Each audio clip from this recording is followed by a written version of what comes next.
Subscribe Muhammad Amjad Nadwi, Indian Islamic scholar.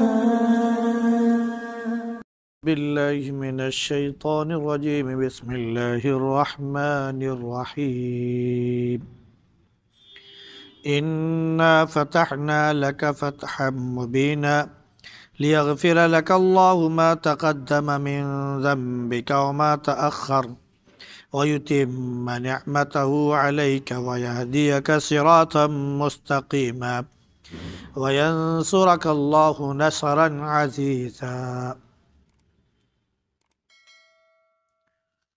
اِنَّا فَتَحْنَا لَكَ فَتْحًا مُبِينًا، ہم نے آپ کو کھلی فتح عطا کی تاکہ اللہ رب العزت آپ کے گناہ معاف کرے جو پچھلے تھے یا جو بعد میں ہوں، اور اپنی نعمت آپ پر مکمل کر دے اور آپ کو سیدھے راستے کی طرف گامزن کر دے، اور اللہ رب العزت آپ کی مدد کرے خوب اچھی طرح سے۔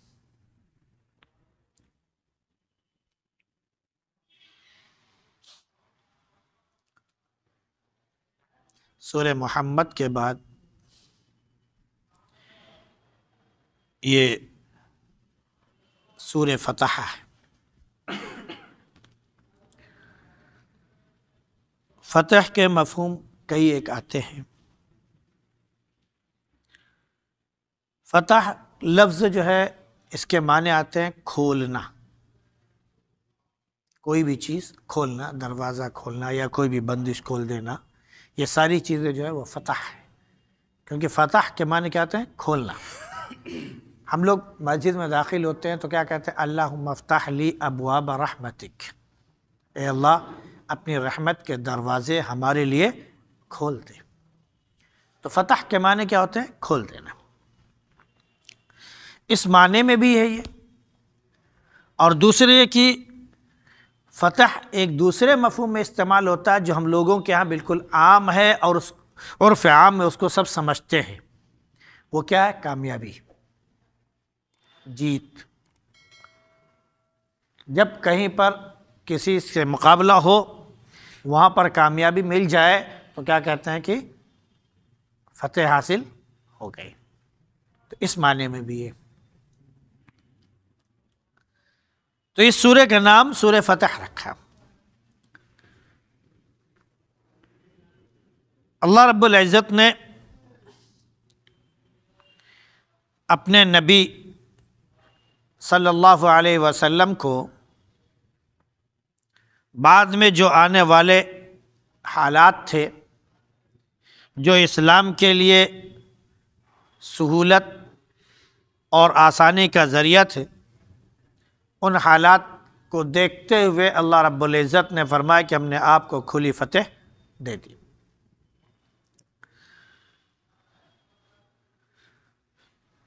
اللہ کے نبی صلی اللہ علیہ وسلم نے جب نبوت کا اعلان کیا تو کفار قریش اور عرب کے تمام کفار، سارے کے سارے لوگ اللہ کے نبی صلی اللہ علیہ وسلم کے خلاف ہو گئے، گھر کے لوگ بھی اور گھر کے علاوہ دیگر لوگ بھی۔ پھر آپ پر سختیاں شروع ہو گئیں، کبھی کوئی کوڑا پھینک دیتا، کبھی کوئی کانٹا بچھا دیتا، کبھی راستہ روک لیا جاتا، کبھی گلے میں پھندا ڈال کر آپ کو کھینچا جاتا، وغیرہ وغیرہ، ہر طرح سے تکلیف دینے کی کوشش کی گئی۔ صحابہ کرام رضی اللہ تعالی علیہم اجمعین جو ایمان لا رہے تھے، زیادہ تر ان میں کمزور طبقے کے لوگ تھے، تو کہہ لیجیے غربا اور فقراء لوگ تھے، تو اس کی وجہ سے ان کو بھی دبایا اور کچلا جاتا تھا، ان کو بھی سختیاں جھیلنی پڑتی تھی۔ اللہ کے نبی صلی اللہ علیہ وسلم کے ساتھ یہ بھی ہوا کہ ایک موقع پر کفار قریش نے فیصلہ کیا کہ آپ کا حقہ پانی بند کر دیا جائے، ہم لوگ تو بہت اچھی طرح مفہوم سمجھتے ہیں نا حقہ پانی بند کرنا، یعنی بالکل سے آپ کا بائیکاٹ کر دیا جائے.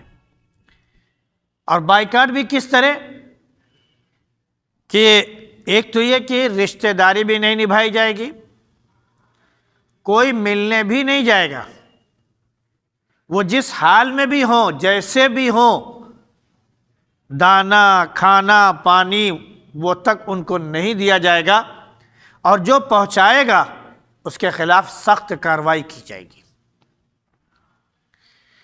تو اللہ کے نبی صلی اللہ علیہ وسلم کو اور آپ کے ماننے والوں کو اور آپ کے چچا ابو طالب وغیرہ جو آپ کے ساتھ تھے، گرچہ مومن نہیں تھے، اسلام میں داخل نہیں ہوئے تھے، لیکن اللہ کے نبی صلی اللہ علیہ وسلم کی سرپرستی ضرور کرتے تھے کہ ابو طالب کی وجہ سے کوئی آپ کے اوپر ہاتھ نہ اٹھا پائے وغیرہ وغیرہ. تو جو آپ کے ہمنوا تھے ان کو بھی ایک پہاڑی کہہ لیجئے جو میدان تھا یا درہ کہہ لیجئے جس کو ہم لوگ وادی کہتے ہیں، اس میں جو ہے اس گھاٹی میں اللہ کے نبی صلی اللہ علیہ وسلم کو محصور کر دیا گیا اور مکے سے گویا نکال دیا گیا، آبادی سے نکال دیا گیا اور چاروں طرف سے پہرا بٹھا دیا گیا. اس کو شعب ابو طالب کہا جاتا ہے، یعنی ابو طالب کی گھاٹی. وہ پہاڑی ایریا تھا کہ چاروں طرف سے پہاڑ، اگر ایک آدھ دو طرف سے راستہ ہو تو وہاں پر جو ہے پہرے دار متعین کر دیا گئے کہ نہ اندر کا کوئی آدمی باہر آئے نہ باہر سے کوئی آدمی اندر جائے. 3 سال تک نبی کریم صلی اللہ علیہ وسلم اس میں محصور رہے. لیکن پھر کچھ لوگوں کو غیرت آئی کہ بھائی جن کو ہم مار رہے ہیں بھوکو، آخر وہ ہمارے ہی عزیز ہیں، ہمارے بھائی بندو ہیں، ہماری ہی نسل ہیں، ہمارے ہی قبیلے خاندان کے لوگ ہیں، اگر انہوں نے دوسرا مذہب اختیار کر لیا ہے تو اس سے کیا فرق پڑتا ہے، ہم ان کو بھوکا کیوں ماریں؟ تو کچھ لوگوں نے جو ہے اللہ کے نبی صلی اللہ علیہ وسلم کے حق میں اور ان سرداروں کے خلاف آواز اٹھائی. ان کی آواز اٹھانے سے پہلے ہی اللہ رب العزت نے فیصلہ کر دیا کہ جو دستاویز انہوں نے تیار کیا تھا اور کعبے میں انہوں نے لٹکا دیا تھا، اللہ رب العزت نے اس میں دیمک لگا دی اور وہ سب ختم ہو گیا، وہ معاہدہ ہی ختم ہو گیا. تو جب اللہ کے نبی صلی اللہ علیہ وسلم کے پاس وہ لوگ آئے تو آپ نے فرمایا کہ جا کے دیکھ لو، اللہ نے پہلے وہ معاہدہ ختم کر دیا ہے اور اسے دیمک کھا چکی ہے، اب وہاں پر کچھ رہا نہیں ہے. اگر یہ لوگ سوچے کہ وہ دستاویز دکھانا چاہیں لوگوں کو، اب وہ اس لائق نہیں ہے کہ یہ دکھا سکے. لیکن بہرحال اس کے بعد پھر نبی کریم صلی اللہ علیہ وسلم کا جینا گویا دوبھر کر دیا گیا، آپ کے دعوت کے راہ میں خوب روڑے اٹکائے گئے، یہاں تک کہ اللہ رب العزت نے آپ کو حکم دیا کہ آپ ہجرت فرمائیں. آپ نے مکے سے مدینہ ہجرت فرما لی. سن 6 ہجری یعنی اللہ کے نبی صلی اللہ علیہ وسلم نے جب ہجرت کی تو ہجرت کے 6 سال بعد، یہ تو ہوا سن 6 ہجری. تو سن 6 ہجری میں جب آپ مدینے میں قیام پذیر ہو گئے تھے، مسلمانوں کی تعداد بڑھتی چلی گئی اور مسلمانوں کے لیے جگہ بہت راس آئی، تو اللہ کے نبی صلی اللہ علیہ وسلم نے ایک مرتبہ خواب میں دیکھا کہ ہم عمرہ کر رہے ہیں. تو اللہ کے نبی صلی اللہ علیہ وسلم نے اپنے خواب کا ذکر صحابہ سے کیا، تو صحابہ نے کہا کہ نبی کا خواب جو ہے بالکل سچا ہوتا ہے اور آپ جو ہے عمرہ کریں گے. آپ صلی اللہ علیہ وسلم نے کوئی وقت میعاد نہیں بتائی تھی، لیکن صحابہ کو یقین ہو گیا کہ آپ بہت جلد عمرہ کریں گے، لہذا سب نے اپنے اپنے طور پر تیاری شروع کر دی کہ جب نبی کریم صلی اللہ علیہ وسلم عمرے کے لیے تشریف لے جائیں گے تو ہم لوگ بھی ساتھ میں اسی قافلے میں شامل ہو جائیں گے. اللہ کے نبی صلی اللہ علیہ وسلم نے ایک موقع پر فرمایا کہ بھائی ہم لوگ عمرے کے لیے نکل رہے ہیں. آپ کے ساتھ تقریباً 1400 صحابہ رضی اللہ تعالی علیہ اجمعین نکلے. جب آپ حدیبیہ کے مقام پر پہنچے تو وہاں سے آپ نے اجازت منگوائی کہ بتا دو کہ ہم عمرہ کرنے کے لیے آئے ہیں اور ہم لوگ عمرہ کریں گے اور عمرہ کر کے یہاں سے واپس چلے جائیں گے، نہ ہمارا کوئی لڑنے کا ارادہ ہے اور نہ کوئی اور دیگر ارادہ ہے۔ اللہ کے نبی صلی اللہ علیہ وسلم نے حضرت عثمان غنی رضی اللہ عنہ کو وہاں پر بھیجا۔ اب ان کے گھر کے لوگ بھی موجود تھے، رشتہ دار بھی موجود تھے، سبھی لوگ موجود تھے۔ ان لوگوں نے حضرت عثمان غنی رضی اللہ عنہ کو اپنے پاس روک لیا۔ ارے جی بہت دنوں بعد آئے ہو، ایک دن رک جاؤ، 2 دن رک جاؤ، وغیرہ وغیرہ۔ اب سارے رشتہ دار جب مدتوں بعد کوئی آئے تو ہر آدمی کہتا ہے کہ ایک دن ہمارے یہاں رک جائے، ایک دن ہمارے یہاں رک جائے، وغیرہ وغیرہ۔ تو ان کی مہمان نوازی کے لیے لوگوں نے ان کو اپنے پاس روک لیا، اور ادھر خبر اڑ گئی کہ حضرت عثمان رضی اللہ عنہ کو شہید کر دیا گیا۔ آپ صلی اللہ علیہ وسلم نے اس موقع پر صحابہ رضی اللہ تعالی علیہ اجمعین سے بیعت لی۔ ایک درخت تھا، ببول کا درخت، اس کے نیچے آپ نے بیعت لی، اور اس کو بیعت رضوان کہا جاتا ہے۔ قرآن میں بھی اس کا ذکر کیا گیا ہے کہ ان الذین یبایعونک تحت الشجرۃ، کہ جن لوگوں نے آپ سے بیعت لی، معاہدہ کیا درخت کے نیچے، تو ان کے لیے بڑی خوشخبری ہے۔ ادھر قریش کو معلوم ہوا کہ اللہ کے نبی صلی اللہ علیہ وسلم نے صحابہ سے بیعت لے لی ہے کہ اب ہم لوگ جو ہے عثمان کا انتقام لیں گے، بدلہ لیں گے، یا یہیں پر سب شہید ہو جائیں گے یا ان پر ہم لوگ غالب آ جائیں گے۔ تو مسلمانوں کی تعداد اس وقت 1400 دیکھ کر قریش گھبرا گئے تھے، ڈر گئے تھے، اور مروب ہو کر پھر وہ صلح کرنے کے لیے آئے، کیونکہ ان کو تعداد کا صحیح اندازہ نہیں تھا۔ نبی کریم صلی اللہ علیہ وسلم نے صحابہ کو بتا دیا بھائی چلو جاؤ، پھیل جاؤ۔ صحابہ نے اپنے اس اعتبار سے کیا۔ جب اسلام کی شان و شوکت انہوں نے دیکھی تو وہ مرعوب ہو گئے، لہٰذا انہوں نے مرعوب ہو کر صلح کی۔ اس سے پہلے بھی بتایا گیا تھا کہ اس سے پہلے والی سورہ میں آخر میں کس امن و آشتی کی اگر بات آ جائے تو صلح کرنے میں کوئی حرج نہیں ہے۔ پھر جب نبوی ذات موجود ہو، نبی کریم صلی اللہ علیہ وسلم کی ذات اقدس موجود ہو، جہاں پر آپ نے ہمیشہ امت کا خیال رکھا، لوگوں کا خیال رکھا، کبھی آپ نے فتح کامرانی کو اپنے اوپر سوار نہیں ہونے دیا کہ اب ہم غالب آ رہے ہیں تو ہم ان سے انتقام لیں گے۔ آپ چاہتے تو لے سکتے تھے، لیکن آپ نے وہ نہیں کیا۔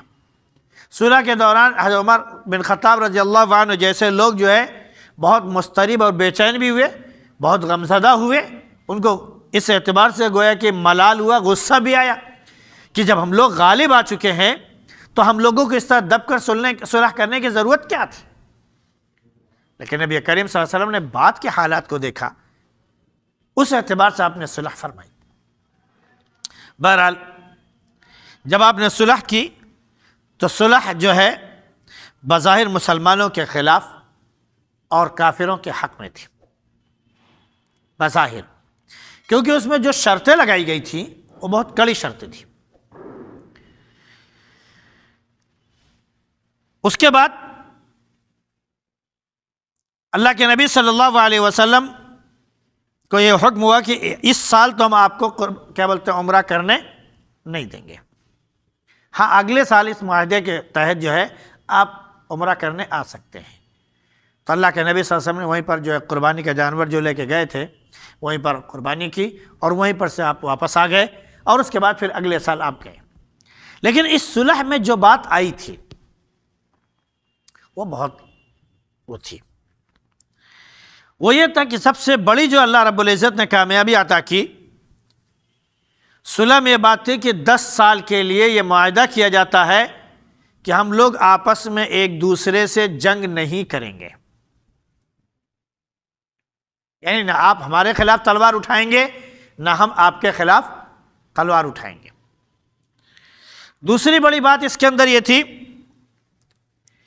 کہ جو جہاں جس سے ملنا چاہے آزادی کے ساتھ مل سکتا ہے، کوئی روک ٹوک نہیں تھی۔ کہاں چند دنوں پہلے اللہ کے نبی صلی اللہ علیہ وسلم کو دعوت کی وجہ سے قید کر دیا گیا، اور کہاں مسلمانوں کو سخت پریشان کیا گیا اور آپ کو روکا جاتا تھا، اور اگر آپ دعوت دیتے تو لوگ آ کے کیا بولتے ہیں کہ ڈھول تماشے ساری چیزیں پیٹنے لگتے، واویلا اور ہنگامہ کرتے تاکہ آپ کی آواز دب جائے. کہاں ایک طرف یہ حالات تھے اور کہاں ایک طرف یہ کہ بھائی مکمل طور پر ہر ایک کو آزادی حاصل ہے، جو جس سے ملنا چاہے، کوئی روک ٹوک نہیں. یہ جو 10 سال کا عرصہ طے ہوا، اس میں مسلمانوں کو بالکل کھل کر لوگوں سے ملنے کی اور نبی کریم صلی اللہ علیہ وسلم کو لوگوں کو دعوت دینے کا کھل کر موقع ملا.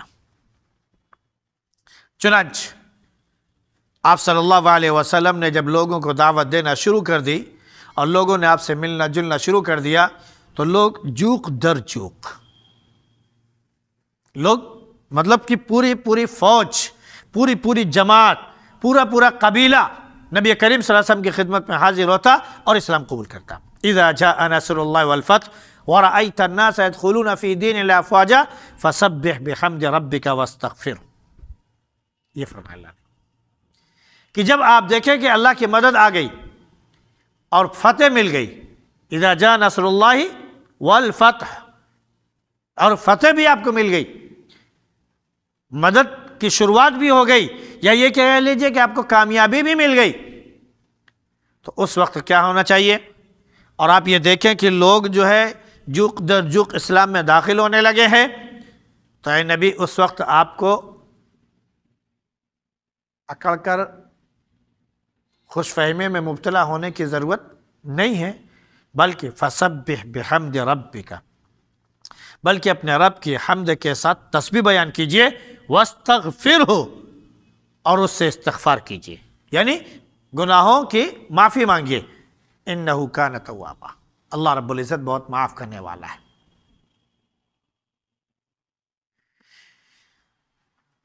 یہاں پر بھی وہی کہا گیا، ہم نے آپ کو کھلی فتح دی تاکہ اللہ رب العزت آپ کی مغفرت کر دے، آپ کے اگلے بھی گناہ اور آپ کے پچھلے بھی گناہ، جو نبوت سے پہلے اگر ہوئے ہوں وہ بھی اللہ رب العزت معاف فرمائے، اور جو نبوت کے بعد بھی اگر کبھی کسی وجہ سے ہو جائیں تو اللہ رب العزت وہ بھی معاف فرمائے. سب سے پہلے تو ہمارے ذہن میں ایک بات یہ ہونی چاہیے کہ اللہ کے نبی صلی اللہ علیہ وسلم سے یا انبیاء علیہ السلام سے کوئی چوک نہیں ہوئی ہے، کوئی غلطی نہیں ہوئی جس کی وجہ سے کوئی ایسی گرفت ہو. لیکن نبوی شان، نبوت کی شان ایسی ہوتی ہے کہ اللہ رب العزت اس میں ذرہ برابر بھی ادھر سے ادھر کوئی چیز ناپسند نہیں فرماتا ہے.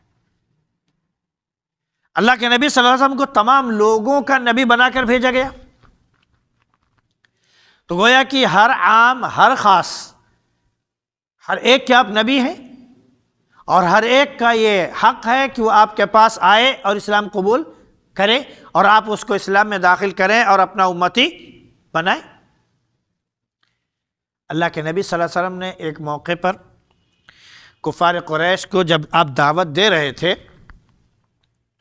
تو دیکھا کہ ایک اندھے شخص آ رہے ہیں آپ کے پاس، اور وہ کمزور طبقے کے تھے، غربا میں سے تھے، تو ان کو دیکھ کر تو مالدار لوگ، بڑے لوگ تو کسمسائے ہی، نبی کریم صلی اللہ علیہ وسلم نے بھی تھوڑا اسے ناپسند فرمایا کہ اگر یہ تھوڑی دیر بعد آ جاتے، بعد میں آ جاتے تو بہتر تھا، اب یہ آ گئے ہیں اور یہ سب بھڑک کر چلے جائیں گے.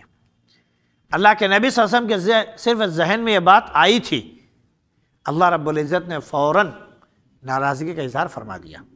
عبس وتولی ان جاءہ الاعمی وما یدریک لعلہ یزکی او یذکر فتنفعہ الذکری.